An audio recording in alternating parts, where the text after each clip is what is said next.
action, and the national media covered what parents are doing and how important this is to kids like Akaya. And being able to thread that back through communities all over the country as energy companies are racing to get fossil fuels out of the ground. They're just racing, and we see it in fracking, and we see it in mining. And we are watching transportation issues like what's happening in the Pacific Northwest, with issues with just safety of oil and transport.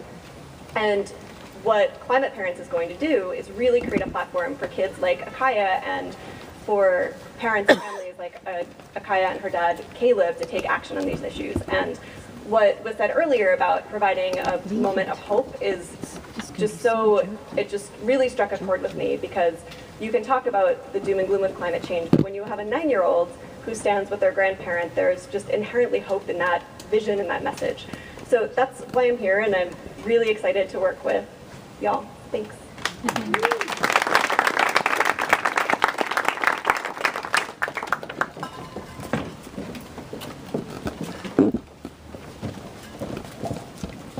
Hi, I'm John, and like Ian said, I've been doing this work for quite a while, but you know, my commitment really deepened and shifted 7 years ago, that moment I first looked my newborn child, Rosie, and I know there's another little Rosie out here. When I looked her in the eyes, and I think you can all attest, it was just, wow, you know, heart explosion, love on full throttle, and I kind of just immediately understood that that's a universal experience shared by parents everywhere, and as an organizer I thought, wow, what if we could catalyze that love and bind it together as a force to demand the kind of transformative change that our kids deserve and need, the kind of change that would be audacious to keep temperatures where they need to be to not create a chaotic future. And if we, you know, then as parents, like Mike said, if our job description requires that kind of hope and audaciousness. And I thought, you know, kind of, and I was reminded of Jimi Hendrix, who said, you know, when the power of love overcoming the love of power, and that parents, that love in our hearts could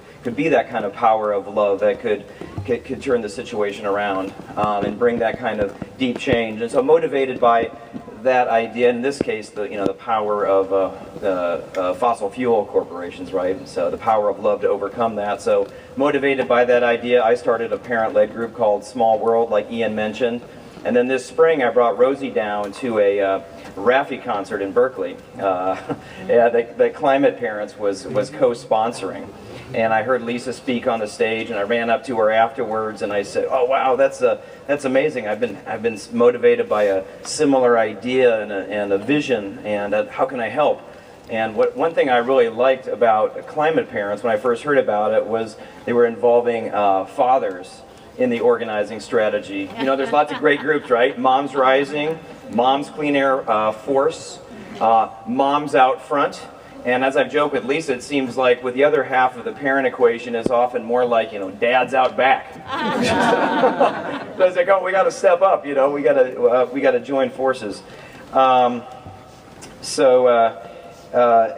since then, since that time of the Raffi concert, I've kind of joined with Climate Parents and have been involved in leading our education and school campaigns. You know, and schools really are the place where we decide together what's most important for our kids to learn so they can thrive individually, and what they can do to solve problems together. And unfortunately, this biggest problem of all, we would probably agree, facing their future is rarely discussed in school. And so our view is that let's give them the truth, and this greatest generation will figure out what they need to do. So we have jumped in on a campaign to have climate science taught to every student in every public school around the country, and together with our friends at National Center for Science Education and Alliance for Climate Education, campaigned this summer in the hot climate action states of Kansas and Kentucky to win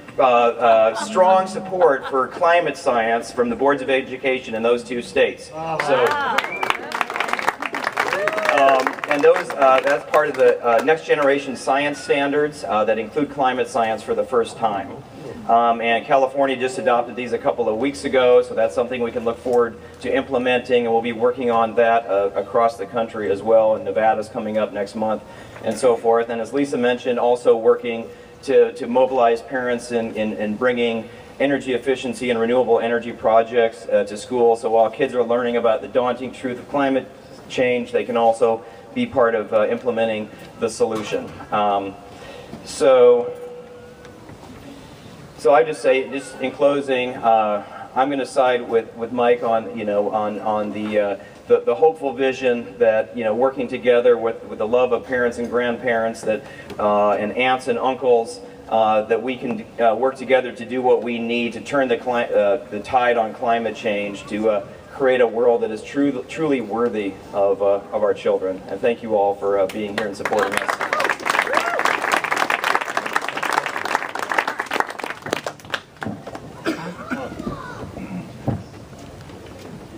I want to bring up Kiara here to stand with me while we talk. Partly because it's always nice to have Kiara with me, and she's the reason that I do all this, and also to keep me short, because I know we've been here a long time, and I'm going to be brief, and it's hot out there. We've all talked a lot about how much we love our kids. That's why we're here. And, hi, aunts. And that's true for parents. It's also true for grandparents, aunts and uncles. You don't have to be a parent to be part of Climate Parents. All those people. You have to care about kids. And we do, but I want to make it very clear that this is not some sentimental venture. That, we became parents and fell in love with these wonderful little beings and decided we have to go out and help. Of course, all that is true. But that's not why we're starting Climate Parents.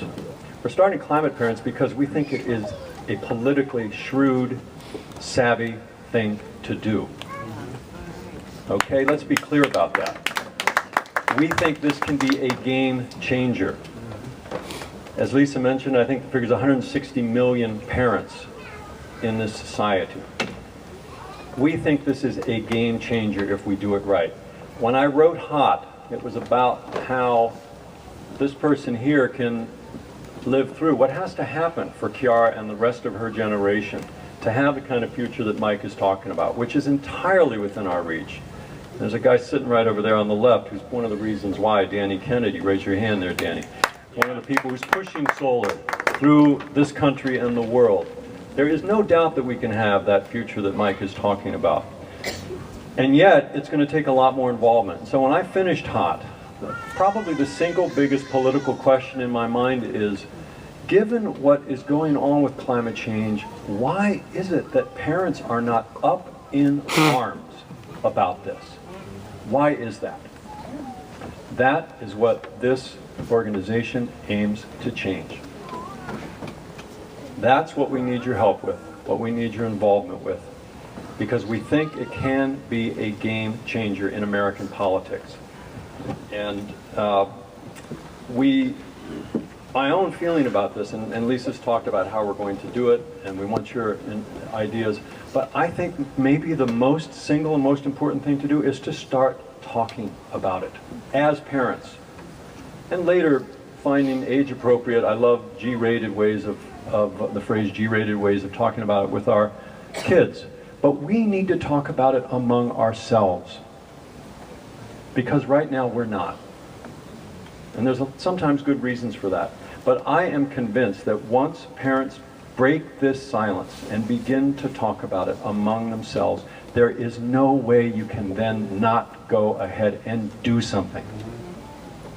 If you are a responsible parent, once you start talking about it, you will not be able to push it aside, to deny it any longer. That's what we hope Climate Parents will be a catalyst for, and where we want your involvement. And we are not doing this alone, I want to say. Lisa mentioned some of the other groups. There's also a great group here, and I see, where'd she go? Cool the Earth, Carlene. Oh, there she is, hiding in the back. Okay, Cool the Earth is one group that we're working with. The Moms Clean Air Force. There's a lot of different ideas and people involved with this idea. We do not want selfish ownership of this. We want all of you who are working in all of your other organizations, we want this to enhance the work that you are already doing. We do not want to take members from you, we want to bring members to you. We want climate caucuses, sorry, parents caucuses inside of your organizations, because we think that talking about climate change, quite counterintuitively, will bring people into this movement once we can start the conversation. That's what we want to do with this organization. And so we invite you to give us your involvement, your suggestions, and your criticisms. You know, we're starting this out. We know it's a good idea.